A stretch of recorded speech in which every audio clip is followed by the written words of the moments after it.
Hey, Detoxers! Welcome to the Disinfo Detox, the show that breaks down the headlines, debunks the hype, and explores what they don't want you to know about media, tech, education, and power. I'm Nolan Higdon, and I'm joined by our resident philosopher, Dickey. Hello, detoxers. Dickey here. Let's loosen the grip of illusion, shall we? And we're also joined by Dr. Sydney Sullivan, an education expert whose work centers on the intersection of social media and mental health. No stranger to the Disinfo Detox. Hey, Sydney. Glad to be back. Thanks for tuning in, everyone. We really want to be able to talk about some of the things that are coming up in this episode. So, some of those things are going to be the Trump administration is once again pushing the debunked white genocide narrative with fake news. We're going to break that down all together. Then, we're going to go on to ongoing efforts to silence the press. We investigate the Trump administration's latest moves against the media. And then we're going to see Senator John Fetterman is calling out the news media for stigmatizing mental health and damaging his political career. We're going to get into that. I feel like I already have some opinions. And plus, we take a look at some recent developments in AI that could have some major implications for future and the future of media literacy. And finally, we're going to unpack the elite power struggle between Harvard and the Trump administration. All right, let's get into it. I'm sad to say here we are about a week later, and we're still talking about this debunked white genocide narrative. Detoxers will recall that Elon Musk's XAI chatbot Grok recently pushed a debunked white genocide narrative about South Africa. Uh, anyway, it was interesting too because people are using the platform, not even talking about South Africa or genocide, and Grok would just insert this narrative of white genocide. And once Musk's team found out about it, they blamed it on a glitch.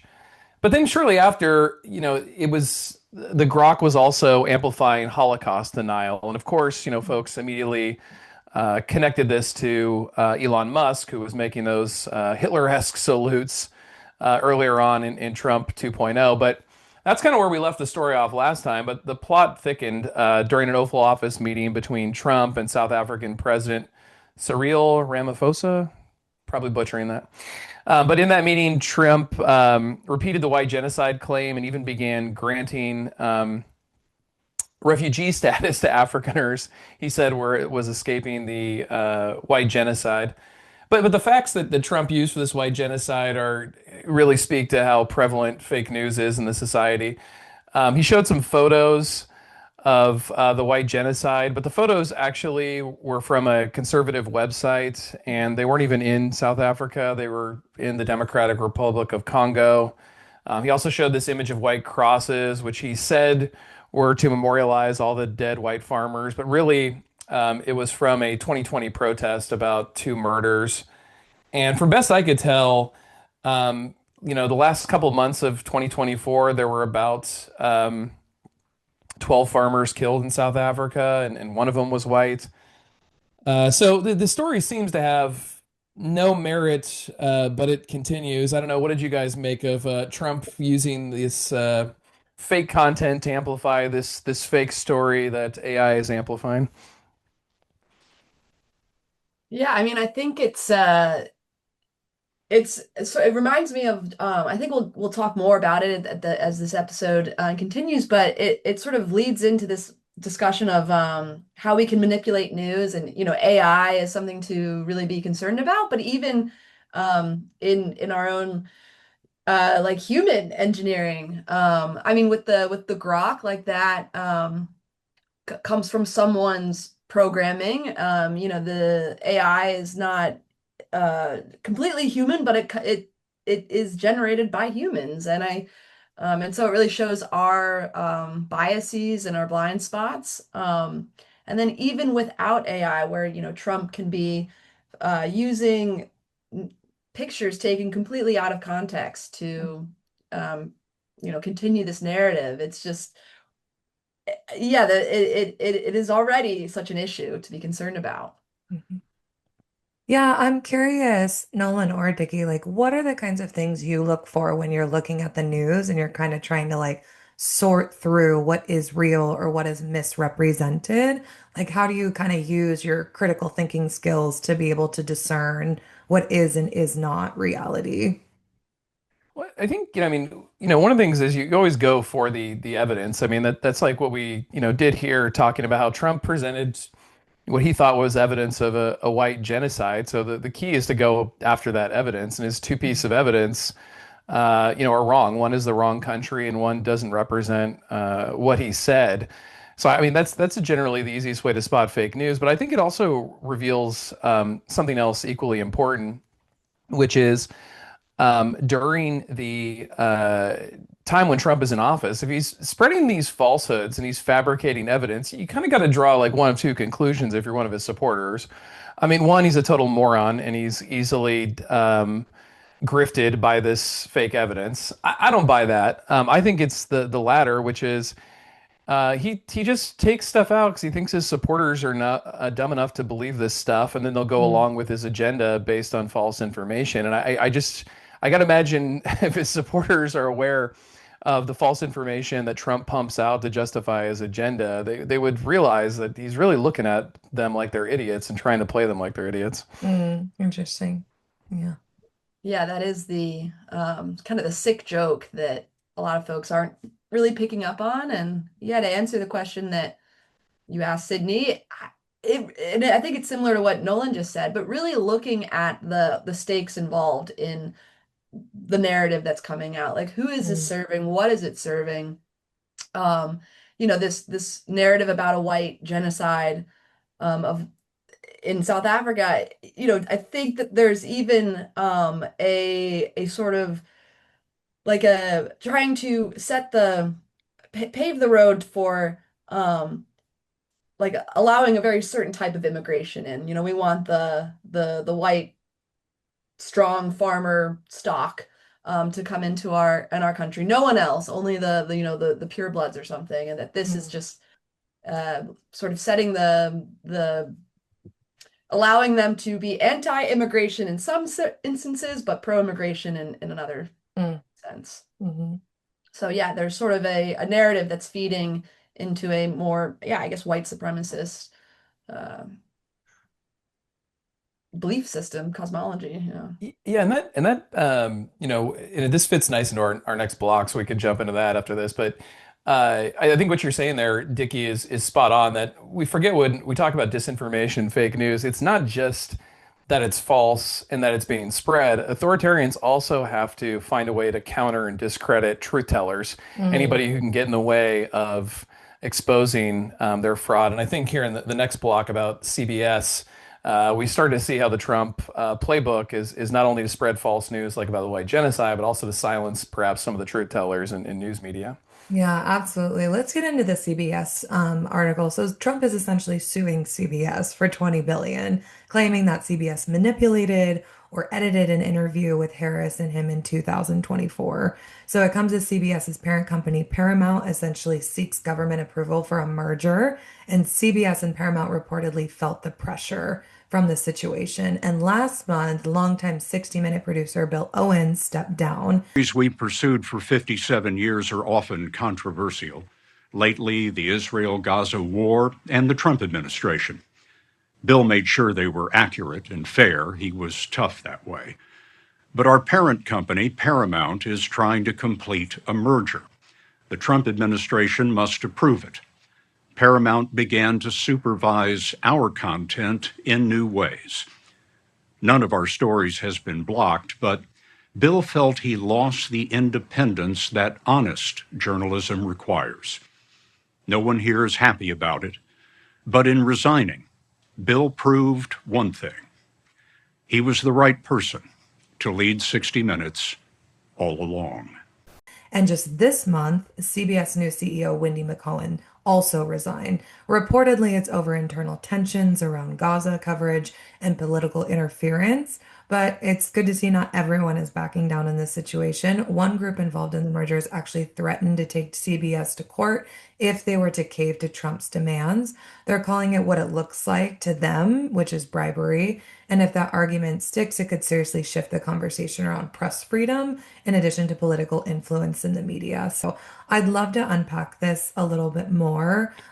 Nolan or Dickey, in terms of free press, I wonder if you could speak a little bit to media ownership and corporate mergers and what does or doesn't get aired, especially when political or legal threats are involved.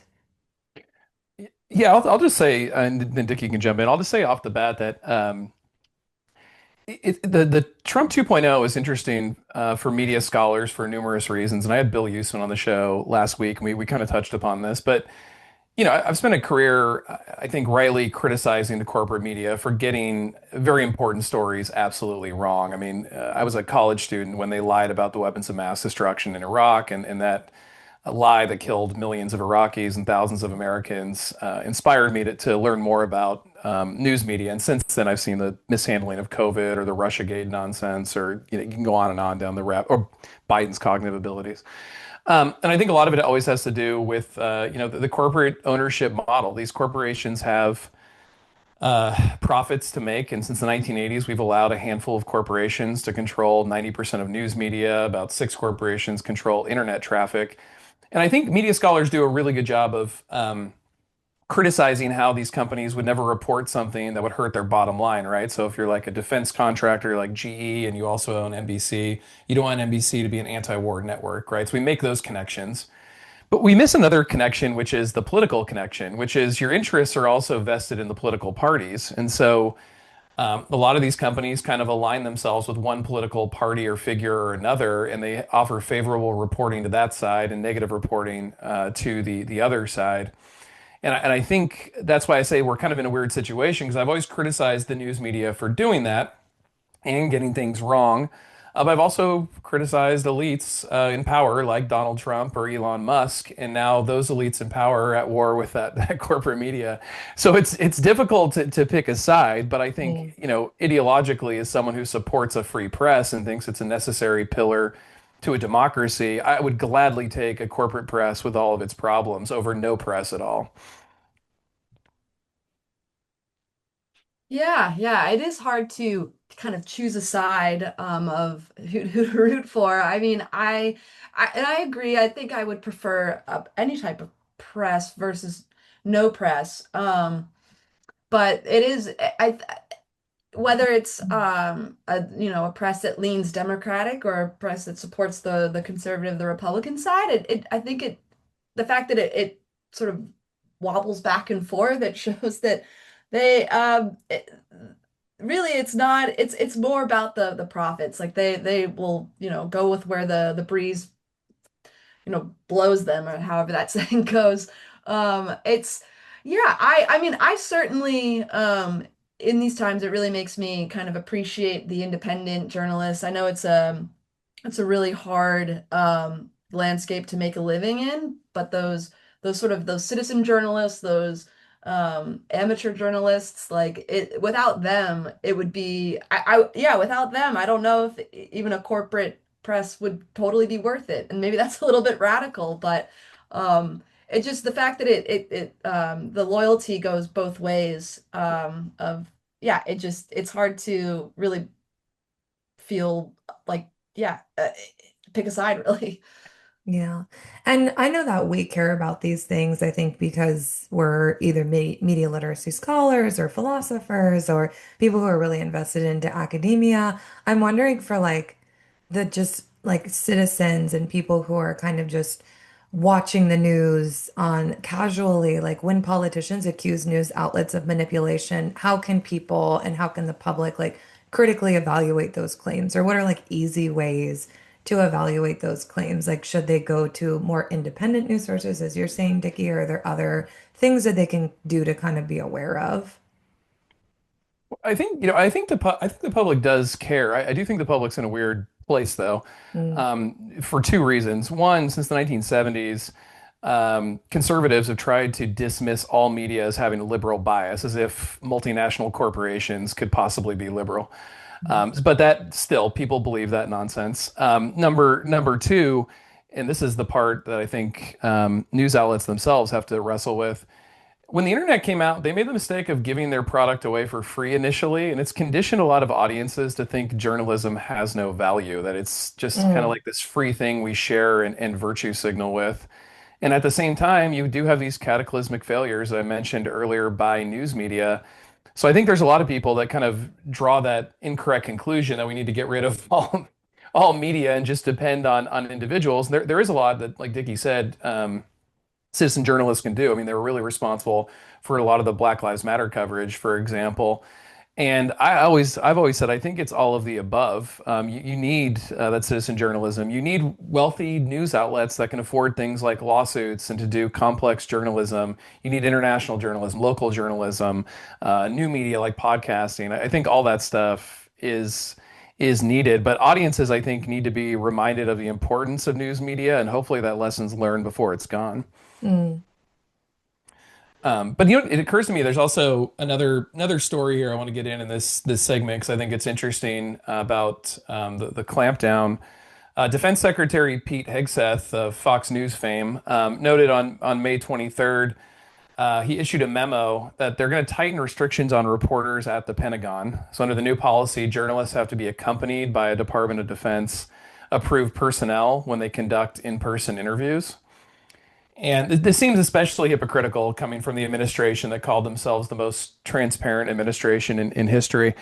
But, I think it also speaks to just the ways in which this administration wants to manage the press. And for all this talk about Doge and cutting budgets, this new one big beautiful bill that's not beautiful, it actually puts more money in Pentagon spending. So this is going to spend more money while cutting revenue in the form of taxes, and the public's going to know really very less about where that money is going than they already know. The Pentagon constantly fails audits because the reporters are going to be managed by the Defense Department. So I think this is also an interesting aspect to kind of Trump's war in the press.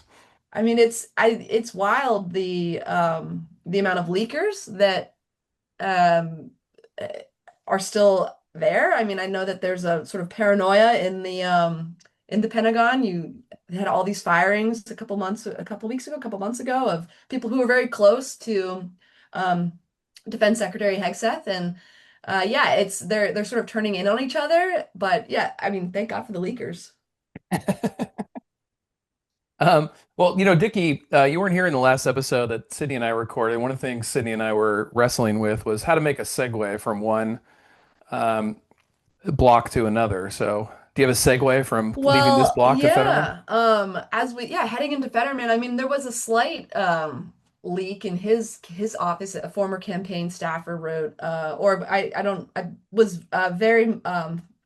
Oh, that's very right. much relied upon in an article saying that people are concerned about John Fetterman's well-being, his mental health. There was a car accident that he'd gotten into with his wife, and it was nearly fatal. I think that was about a year ago or so, and it was um, or it was after his stroke. So that may have been less than a year ago, but um, anyway, in people on the inside being concerned about what's happening and wanting to be transparent about it is perhaps my segue into this section on Pennsylvania Senator John Fetterman, who is being pressured. Well, he says he's being pressured into returning to work amid his ongoing mental health struggles.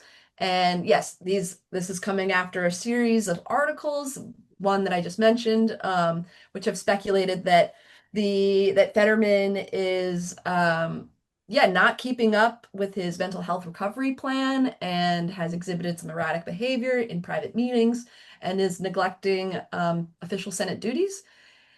A little background is Fetterman ran for the U.S. Senate in 2022 and had a stroke that prevented his ability to communicate on the campaign trail. And at the time, he was a darling of progressives and the working class, and he still wears sweatpants to Congress to signal his solidarity with the working class. And in office, he has sort of shifted his tune a little bit and is now heavily aligned with AIPAC and their support for Israel. And he was one of the first Democrats to open himself up to Trump in his second term. And yes, there have been leaks about what people describe as this erratic behavior, and a video has surfaced of Fetterman on a flight back to Pittsburgh, which shows him arguing with the flight attendant over his seat buckle, which the attendant said needed to be visible. And is your seatbelt on? Yes, it is. Okay, it needs to be visible for the crew at all times. That's not an us thing. That's a federal regulation. So I didn't say It's okay. It's okay. I put my seatbelt on and I haven't said anything. Okay, it's okay, but it just has to be visible to the crew at all times. It's a federal regulation, so if your seatbelt's on, it just has to be visible, and right now it's not visible.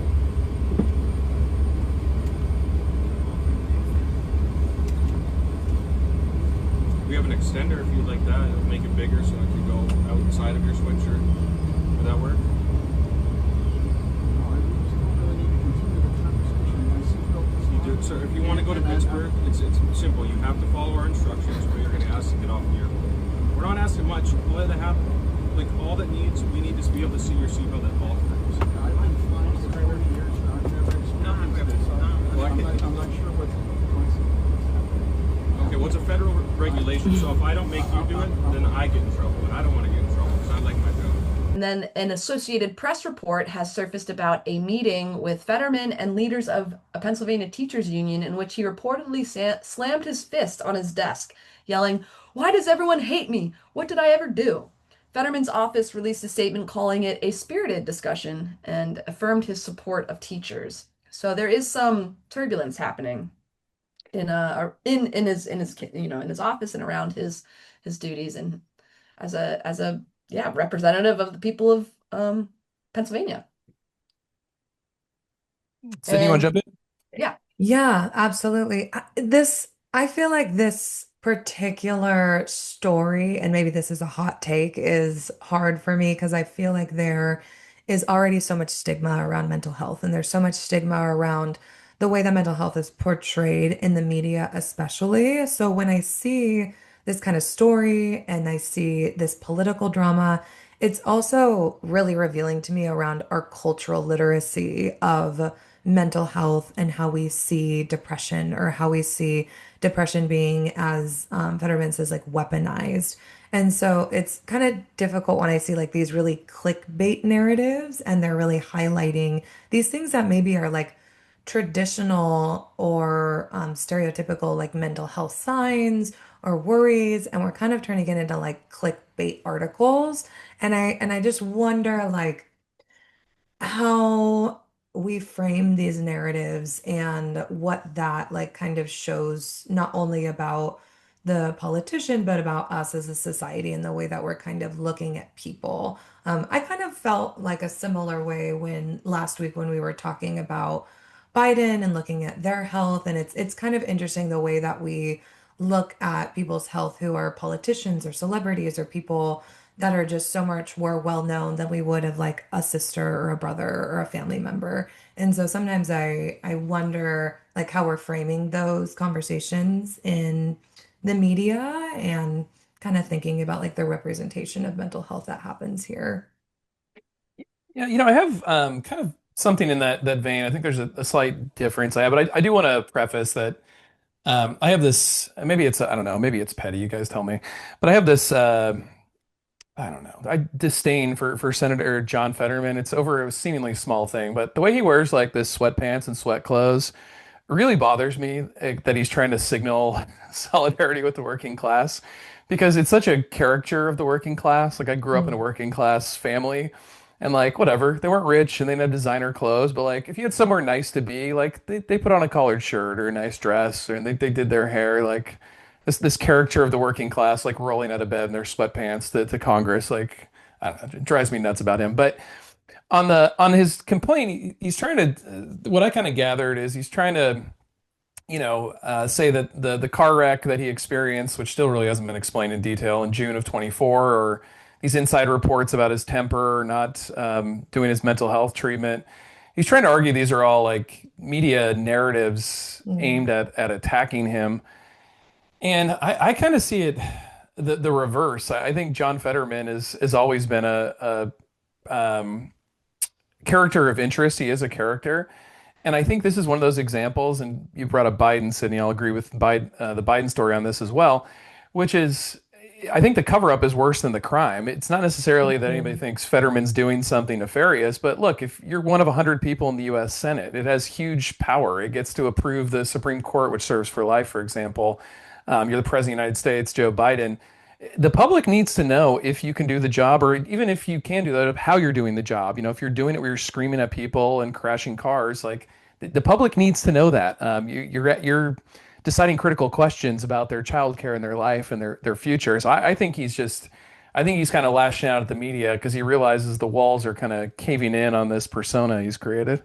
Mm, Yeah, this is a really tough. I mean, I think it's a really important conversation, but it's tough, and I felt kind of pulled in multiple directions. Like on a human level, I sort of politically definitely resonate with what you were bringing up, Nolan, sort of my frustration and where I sort of see hypocrisy and almost a little bit of a little insulting the point you make about this sort of stereotype of what the working class is and who they are and how they aesthetically appear. But also just like values wise, how John Fetterman has really turned against what made him a popular kind of character to begin with is frustrating.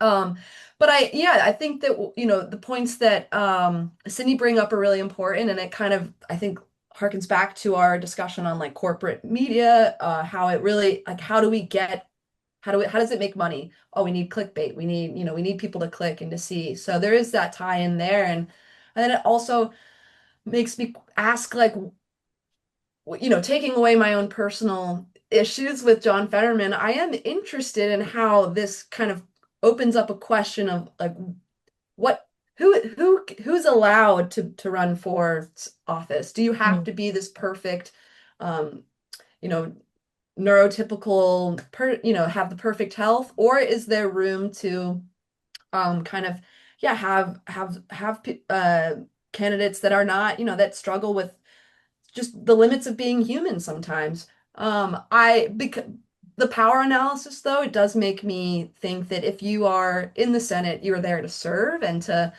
want to, like, is absentee part of the agreement? Is that something that your constituents can accept? Is like, oh, you fight for us, but you also just don't show up or don't want to show up. Um, I think that's, yeah, I mean, this is maybe a sort of flippant metaphor, but if I had a tendency or like a predisposition for skin cancer, would I go become a lifeguard, on some beach at the equator? I don't know. Like that might be it might not be the best job for me if I'm someone that struggles with mental health or physical health or any type of issue that might come up might get triggered or come up in the line of work I'm doing maybe. There are other ways to get involved and you don't have to be, the Senate.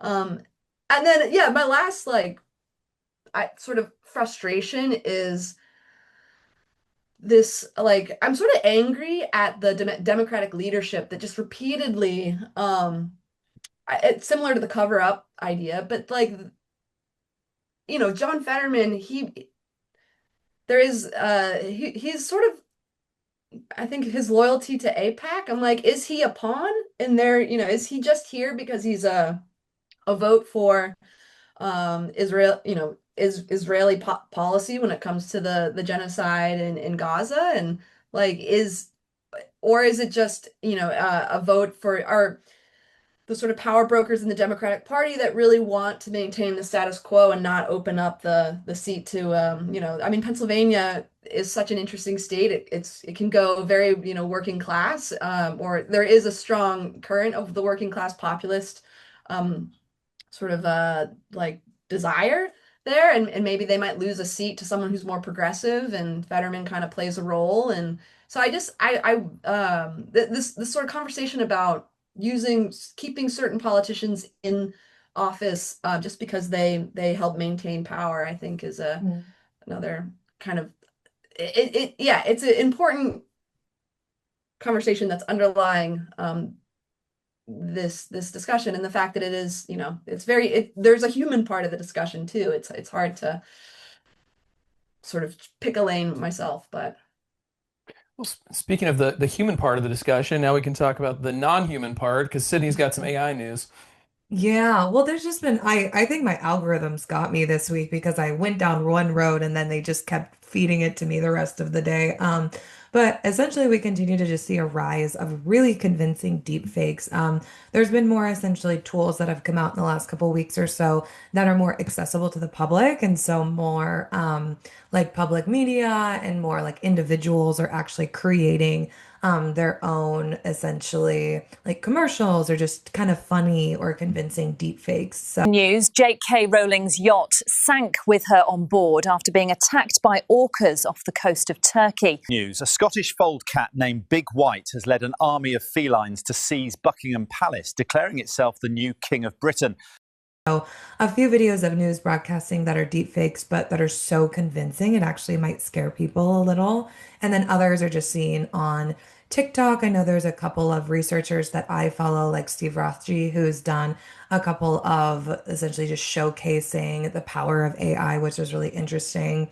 And I just want to throw in this story on artificial intelligence. Essentially, um, it can be extremely harmful in actions. And so I just want to talk a little bit about kind of the threats of AI, or what can be seen as like the threats of AI, or persons being essentially like shut down by AI or exposing AI. Yeah, because there was a story of from the artificial intelligence firm Anthropic, Hmm. and they said they were testing a new system. And I guess from what we heard in the report, someone threatened to shut down the new system, and the new AI system responded by threatening blackmail against the person. I think they were going to blackmail them by exposing they had an affair or something like that. Oh, Yeah, yeah. Um, Not a real affair, but they had planted that information in as they're training wow. this AI, and the AI, yeah, got angry and was like, "If you no, I have information on you." So it's very, very Black Mirror. and Dickey, you had some other stories too, right? To add to what Sarah was Yeah, saying no, I there, think the this is AI such a dystopia. sorry. Yeah, I think this is such a important topic, and it really makes me think of like the unknown unknowns. This is we're early days, and when there's so much that there's so much potential, but there's a lot of stuff that we're not thinking of. Sam Altman, who's the CEO of OpenAI, which is the company behind ChatGPT. There's a quote. I think he was giving a kind of a video seminar, but he just basically essentially said that this technology is going to rewrite the social contract. And he sort of said it as in the future tense, but I think that's already happening. These two articles that I noticed were just with AI, these AI sort of fraudulent scams that are showing the real breakdown of our society, or certainly on systems that are built on trust and discernment and identity and verification. And so there's one story is of these basically scientific journals are being flooded with AI, like these really low quality AI generated papers that are mimicking like legitimate jargon for a study, but using completely uh, like false data sets, or just like data sets that are open to the public, and it's making up peer review, and really harming sort of the sci I guess our could harm our scientific progress in a sense if it's just all sort of built on BS. And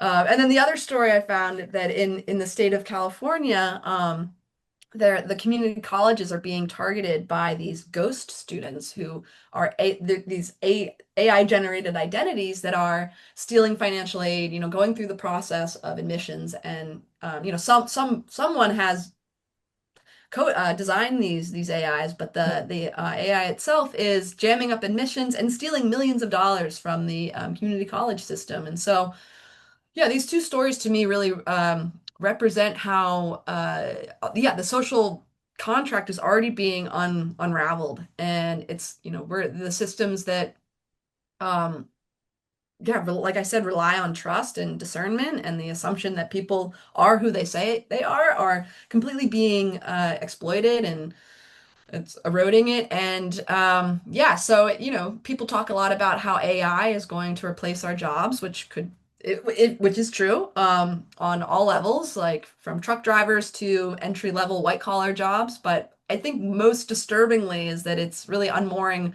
our sense of reality, which the TikTok video of these newscasters that yeah, completely look legitimate, sound very legitimate, and yeah, the story of the kind of fake news that Trump was throwing out there on white genocide, that's only going to get more and more convincing. It'll be harder to detect that a photo is taken out of context when yeah, it's like my eyes, look what I'm looking at. How can I question that? So Yeah. um, It strikes me the list you guys provided is really a great example of how much AI is already being integrated into society.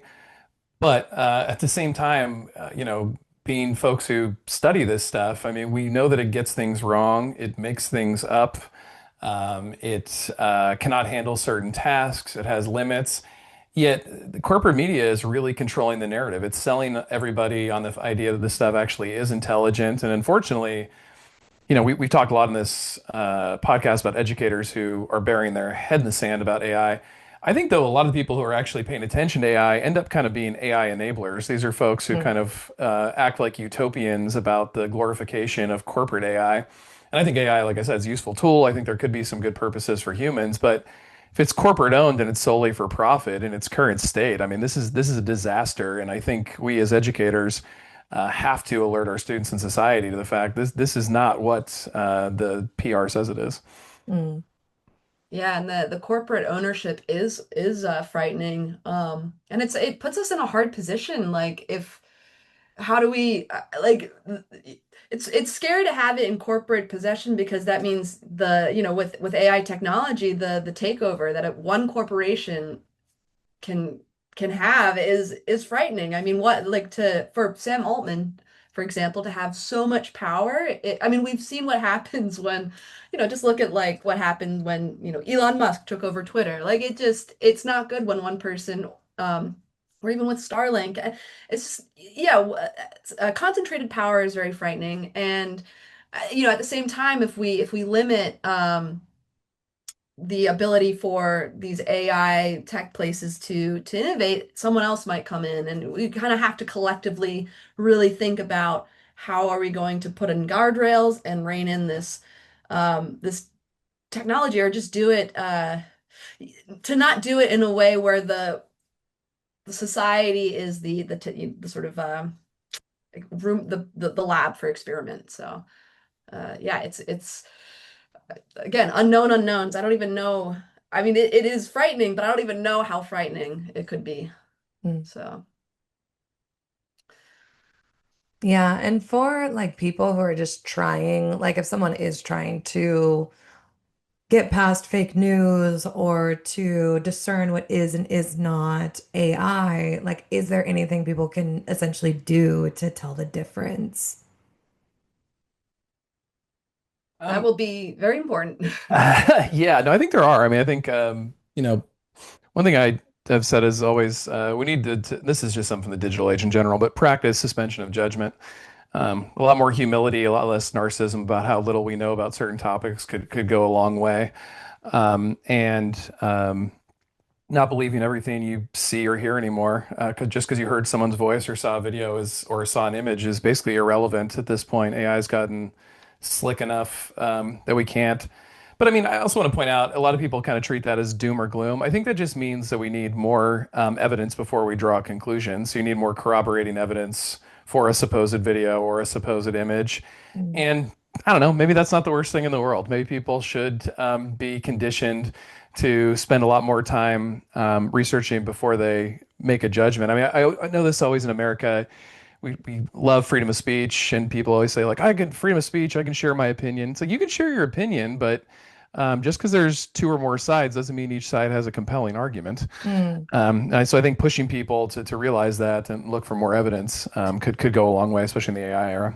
Yeah, and well, there's even like in the scientific era, like we see so many times, like, I mean, at one point people thought the earth was flat, you know? So I think that we become so convinced of things or we're rooted in this belief that things are true and we stop evaluating them. And then all of a sudden, we have a society that believes things that are not rooted in reality. They're just rooted in the beliefs of things we think are so. Like, and so I think it is really important, like as you're saying, Nolan, to just be mindful, to be curious, to continue learning. I think a lot of people like kind of get overwhelmed by the amount of information that there is. But I think an inability to keep learning or to stop learning means that you're just accepting things for what other people give you rather than the reality that's around you. Yeah, and speaking of learning or not learning, Harvard University and President Donald Trump have been at war in his second term here. So let's go to that block. So this started on March 31st when the Trump administration's Joint Task Force to Combat Anti-Semitism announced it will conduct a comprehensive review of nearly $9 billion in contracts to Harvard. On April 11th, the administration sent Harvard a letter containing a wide-ranging slate of demands, including calling for the school to reform its admission, hiring process, NDEI, and more. On April 14th, Harvard announced that it was refusing to comply with those demands, and so the administration responded by revoking $2.2 billion in federal research grants. And then since April 16th, and there's too many of these to go through, so I'm not going to go through all of them, but the Equal Employment Opportunity Commission, the Department of Health and Human Services, the Department of Homeland Security, and the Department of Education have all opened independent investigations into Harvard and other investigations where they've worked together. That's all since April 16th. So in the last 6 weeks, we've had multiple investigations into Harvard from the administration. April 20th, the administration reportedly moved to revoke another $1 billion in health research. Harvard sued the next day on April 21st. And while that lawsuit was being figured out on May 2nd, Trump said that he is revoking Harvard's tax-exempt status, which most observers believe is impossible, but he's Trump. He likes to imagine. On May 5th, the Education Department declared that Harvard is disqualified from receiving any federal grant funding. Thank you, Linda McMahon. On May 12th, Harvard released a letter in which it acknowledged common ground it shares the administration and hoped to work in a partnership with them. So Harvard extended an olive branch, but that same day, the Justice Department launched yet another investigation into Harvard over supposedly anti-discrimination laws. About 2 weeks ago, May 13th, the administration Joint Task Force revoked another $450 million in grant funding to Harvard. May 19th, another $60 million in medical research were held back from Harvard by Health and Human Services. May 22nd, the Department of Homeland Security said that Harvard can no longer host international students. Harvard sued the next day to block that, and a federal judge temporarily ruled in Harvard's favor. And then just yesterday, March 27th, the Trump administration ordered all federal agencies to end any remaining contracts totaling an estimated $100 million that they have with Harvard. So I don't know, I have a couple thoughts on this. One, and we sort of talked about at the beginning of the show, I think this is an interesting intra-elite fighting between Harvard and Trump, two powerful institutions I think we've all been critical of. It's interesting to watch. I do think it's kind of interesting to see the ways in which the Trump administration has weaponized anti-Semitism too. Like, I've never bought that they're committed to combating anti-Semitism. I think it's a way to get sympathy for going after an ideological enemy, in this case, Harvard. I think it's actually, like, a lot of lefty Democrats weaponized DEI to go after their ideological enemies over the last decade or two as well. So I think that's interesting. And then another component that I thought was kind of interesting about this story is we forget how education works in the United States. These higher education institutions, they do most of the research and take most of the risk, and they pay for most of the failures. And then when they have a success, then it gets commercialized by some company and they make profit, right? That's how we got the internet and GPS and a touchscreen, or even Tesla. Like, all those companies, most of their money or research comes from the government, but then they put their logo on it or put it in a shiny case and take all the credit for it. The federal government cutting back on education spending at places in general, but Harvard in particular, I wonder what this will mean for the future of the United States, because we don't really make anything anymore. I mean, knowledge is basically our product, and Trump said he's trying to change that to manufacturing. Remains to be seen what that'll do to the United States. What do you guys think? Yeah, I wonder if you, just Nolan, for people listening in, if you could speak to a little bit of like why Harvard, like why not other institutions or Ivy Leagues or. Yeah, that's a good question. A lot of schools were under this same pressure, but a lot of the others caved. Famously, Mm, Columbia University caved, and even when they caved, Trump still went after them. So it was, it's gonna be tough for them to build enrollments or ever be taken seriously as fighting power when they collapsed like a straw in the wind. But Harvard fought back, and other schools, I believe MIT and others, got on board after Harvard fought back. And I mm, think that's because they have the money to do it. Most schools can't take a $3-4 billion hit in a month or two. Harvard, due to its money, is able to, and I think that's what makes this kind of interesting intra-elite fighting. mm, Yeah, I think with Harvard in particular, it really goes back to shortly after. I mean, I think it's very tied up in our sort of the backing of the Israel war in Gaza against Gazans and Hamas and in Palestine, just complete yeah, destruction of Palestine. But with Harvard, Claudine, the former president of Harvard, Claudine Gay, she was asked on in front of a hearing on anti-Semitism in on campuses to denounce the protest, the response that Harvard students had in for what happened after October 7th.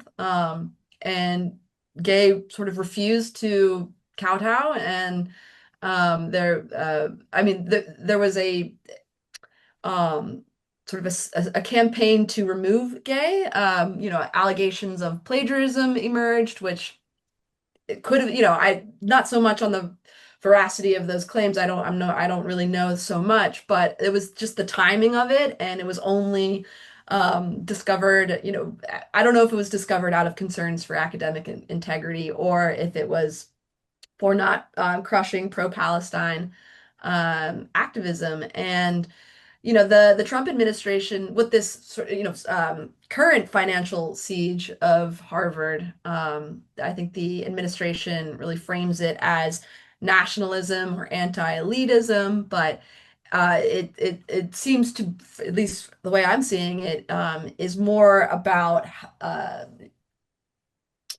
penalizing American universities for providing a space or a platform for students or faculty or any member of the community to challenge foreign policy. And with the foreign students, it really is just another example of the U.S. kind of weaponizing immigration to mm, not for yeah just to silence political dissent and disagreement. And I just find it really an interesting sort of bringing in Colombia to the conversation. What they did, they faced similar pressure from the Trump administration, and they one of the demands that the administration put upon them was to develop a or to assign a new senior vice provost to overlook their Middle Eastern and Palestinian Studies department. And they haven't named the post yet or put a person into that post yet, but I mean, I think very much will be someone who is more pro-Israel than pro-Palestine. And to me, it is sort of this weird perversion of DEI where it's not,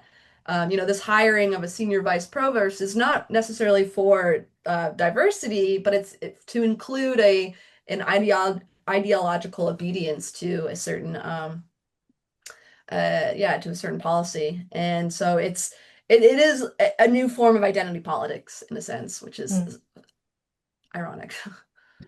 Nolan, this kind of reminds me about the very beginning of this podcast, which, talked about how you felt like Trump's not dumb, but he may be relying on people who follow him to not be critical or to kind of essentially, he assumes that they're not going to combat. And that kind of reminds me of that in terms of just this idea that they're taking something that they essentially think people like care about or that they'll be moved by, and then using it as the excuse to get something that they want. I wonder like how you might kind of help to be able to show people how to discern between those things and see like when something is fueled by an agenda. Yeah, well, it's kind of a big question, but I guess one of the Sorry. no, it's okay. I'm just thinking of kind of a succinct way to say it, but context is really important for these questions, and so a couple pieces of context at least help me understand. One is that, like, Dickey brought up the case of former Harvard president Claudine Gay. Um, Her plagiarism accusations, I believe, came from, I think it was Christopher Rufo, but it was activists who they critiqued DEI, which got a lot of conservatives excited. But their critique of DEI wasn't that they were anti-DEI per se. Their critique was that it didn't include a component to combat anti-Semitism. So while conservatives were complaining about how DEI had created like a corporate management infrastructure that silenced debate and conflated diversity with homogeneity of ideology on college campuses. By the way, a critique I would agree with in a lot of cases. They thought Christopher Rufo was someone who agreed with that. That's not true per se. Christopher Rufo still wanted the corporate infrastructure. He still wanted the management and the homogeneity of opinion. He just wanted it to include pro-Israel and an effort at combating anti-Semitism. So that's one thing I think for context. And the reason, so that points to me is Trump being hypocritical. If Trump really believed this DEI was nonsense and problematic, why recreate it with anti-Semitism? So I think that's one thing. A second thing, and this one to me is more important. This is happening all throughout the Western world right now. The electorate is bifurcating, and one of the biggest determining factors on whether you vote liberal or conservative is whether or not you have a college degree.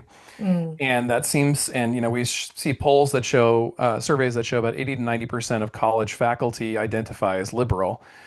There's something there. The higher ed is a cultural institution. It's pumping out a very narrow particular culture where people make land acknowledgments, and they say that people identify as men can have babies, and they announce their pronouns when they're at meetings. All these things sound completely culturally nuts to conservatives who have not been in higher ed. And I think they see that as a threat to their way of life, a threat to what they're familiar with. And they lash out at higher ed, and Trump is their missile. Here he is going directly after this cultural change that they feel uncomfortable with or disdain for. And at the same time, and this is where I have to say I'm not dismissive of Trump supporters. This country has also experienced for working people extreme economic anxiety, and those without college degrees are some of the hardest impacted. So they really do have real anxiety and real concerns that about their material conditions. But Trump isn't addressing those. He's blaming them on immigrants. And this is an age-old tactic, which is you blame the poorest, most vulnerable, least powerful people in the society so that the real working people who are struggling don't point their guns at the rich, who really are the ones who benefit, create, and manage the system that makes you poor. And so I think all those contextual factors help me understand kind of what Trump is doing and why he's able to get people on board. I want to thank Sydney, Sullivan, and Dickey for joining us again today. And I want to thank all of you detoxers for tuning in. See you next time. Hey detoxers. Thanks for tuning in. You can find Disinfo Detox on YouTube and wherever you get your podcasts. Don't forget to like, follow, subscribe, and share. Every click helps grow the community and keeps those tech overlords happy. Detox complete.